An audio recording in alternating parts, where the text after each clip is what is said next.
अगर भगवान विष्णु सो गए हैं तो हमारी प्रार्थना कौन सुन रहा है?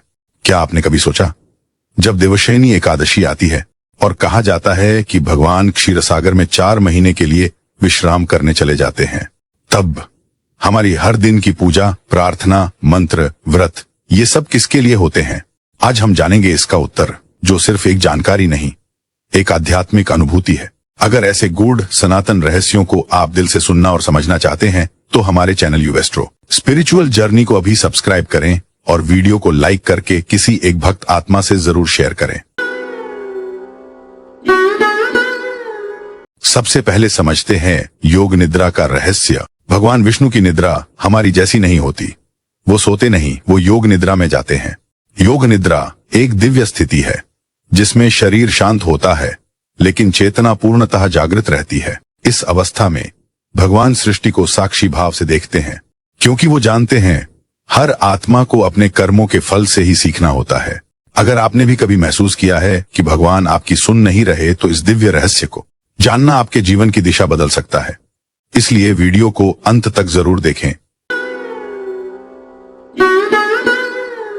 आइए अब समझते हैं, आखिर जब भगवान विष्णु योग निद्रा में होते हैं तो सृष्टि का संचालन कौन करता है? क्या सब कुछ रुक जाता है? क्या सृष्टि स्वतः चलती है या कोई और शक्ति है जो इस ब्रह्मांड को संतुलित रखती है? शिव पुराण और देवी भागवत के अनुसार जब श्रीहरि योग निद्रा में लीन होते हैं, तब भगवान शिव, माँ दुर्गा और अन्य देवतागण इस संसार की व्यवस्था को संभालते हैं। यही कारण है कि श्रावण मास में शिव भक्ति और गुप्त नवरात्रियों में शक्ति साधना अत्यंत फलदायी मानी गई है।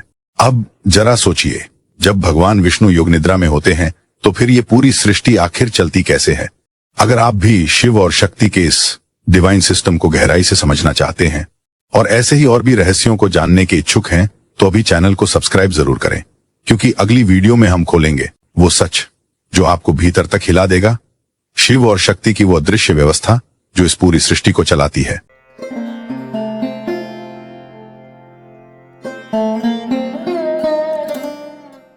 जब श्रीहरि योग निद्रा में होते हैं तो ये पूरा ब्रह्मांड चलता है कर्म और धर्म चक्र के आधार पर। आपकी प्रार्थना ठीक वैसे ही आपकी प्रार्थनाएं भी उसी समय फल देती हैं, जब आप भीतर से उसके पात्र बन चुके होते हैं। अगर ये बात आपके दिल को सच में छू रही है तो कमेंट में एक बार जरूर लिखिए हरि ओम, क्योंकि आपका एक कमेंट किसी और की सोच को बदल सकता है और यही होता है सच्चा सत्संग। और अगर आपने अभी तक चैनल को सब्सक्राइब नहीं किया है तो अभी कर लीजिए दोस्तों, अगर आप सच में भक्ति की इस यात्रा का हिस्सा बनना चाहते हैं।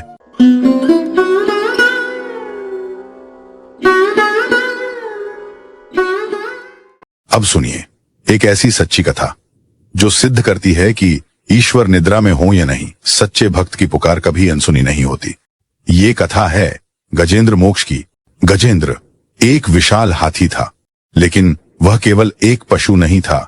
वह पूर्व जन्म में इंद्रद्युम्न नामक एक धर्मपरायण राजा था, जो विष्णु भक्त था, लेकिन ध्यान में इतना लीन रहता कि कोई आगंतुक भी आए तो उठता नहीं।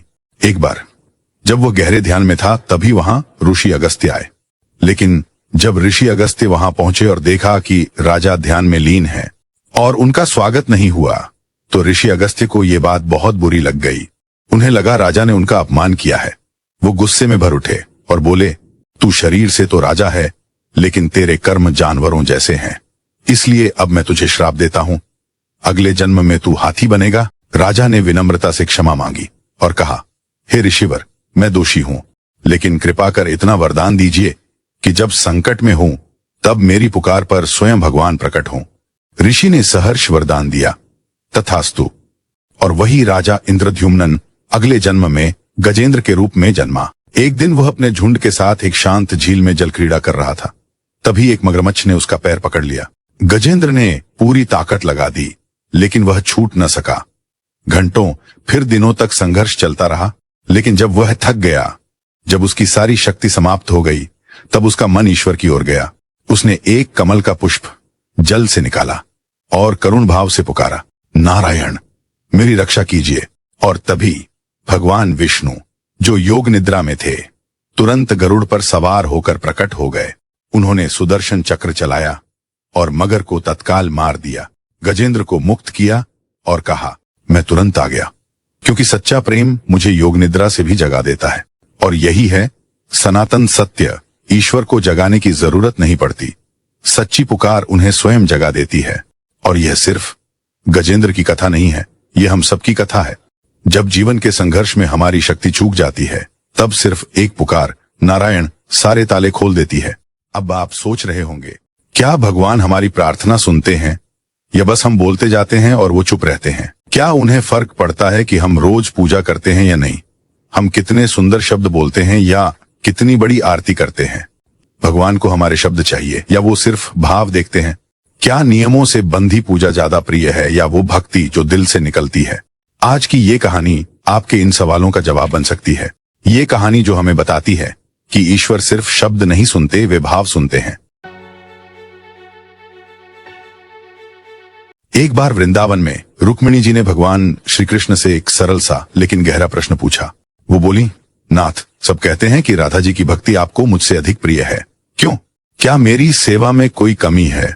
श्री कृष्ण ने रुक्मिणी जी की ओर देखा और बोले, प्रिय, इसका उत्तर शब्दों में नहीं दिया जा सकता, इसे तुम्हें स्वयं अनुभव करना होगा। उन्होंने रुक्मिणी जी के सामने अपनी अंगुली काटकर रक्त बहने का अभिनय किया और करुण स्वर में कहा, रुक्मिणी, मुझे बहुत पीड़ा हो रही है। रुक्मिणी जी घबरा गईं, वो भागी, औषधियां लाईं, पट्टियां लाईं और पूरी निष्ठा से इलाज में लग गईं। उनकी भक्ति में कोई कमी नहीं थी, हर क्रिया शुद्ध थी, हर नियम का पालन हुआ। लेकिन तभी द्वार खुला और राधा रानी भीतर आईं। उन्होंने एक क्षण भी न गंवाया और वही रक्त चाट लिया। श्री कृष्ण ने मुस्कुराते हुए कहा, रुक्मिणी, तुम्हारी भक्ति नीति और मर्यादा से भरी है, शुद्ध, संतुलित, विधिवत। लेकिन राधा की भक्ति तर्क पर नहीं चलती, नियमों पर नहीं टिकी। वो भक्ति नहीं, एक भाव है जो खुद को मिटा देती है। और यही तो अंतर है नियमबद्ध भक्ति और भावपूर्ण भक्ति में, और एक पूर्ण समर्पण से निकली पुकार में। और यही कारण है कि ईश्वर को भाव ज्यादा प्रिय होता है, शब्द नहीं। आपने अभी दो कहानियां सुनी, एक थी गजेंद्र मोक्ष और दूसरी रुक्मिणी राधा की भक्ति तर्क कथा। अब आप सोच रहे होंगे, इन दोनों कथाओं का, गजेंद्र की पुकार और राधा की भक्ति का, योग निद्रा, चातुर्मास और विष्णु के विश्राम से क्या संबंध है? सवाल अच्छा है क्योंकि उत्तर सीधा नहीं, गहरा है। और यही उत्तर इन दोनों कहानियों में छिपा है, संकेतों में, भावों में और उस मौन में जहां ईश्वर रहते हैं। गजेंद्र की कथा हमें सिखाती है कि भगवान योग निद्रा में हो या ना हो, अगर भक्त का भाव सच्चा हो तो सृष्टि का नियम भी बदल जाता है। जब भगवान 4 महीनों तक निष्क्रिय प्रतीत होते हैं चातुर्मास में, तब भी उनका करुणा तत्व, प्रेम और अनुग्रह सदैव जागृत रहता है। जैसे गजेंद्र की पुकार उस योग निद्रा को भी भेद गई और भगवान दौड़ पड़े।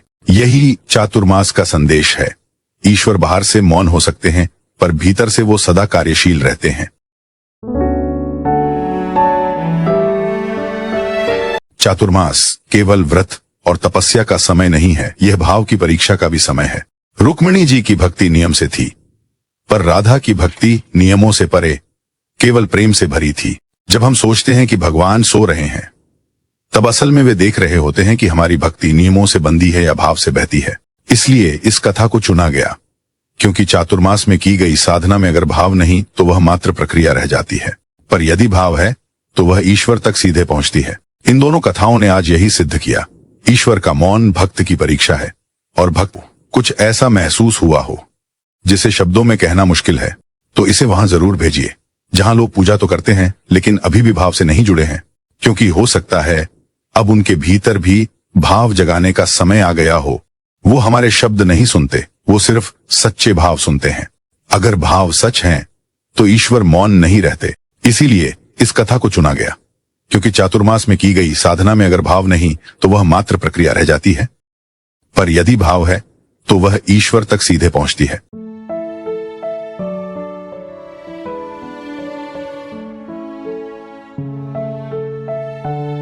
तो अब जानते हैं चातुर्मास की साधना के बारे में और भगवान विष्णु की योग निद्रा के उस दिव्य हिसाब किताब के बारे में, जिसे जानना हर सीकर के लिए जरूरी है।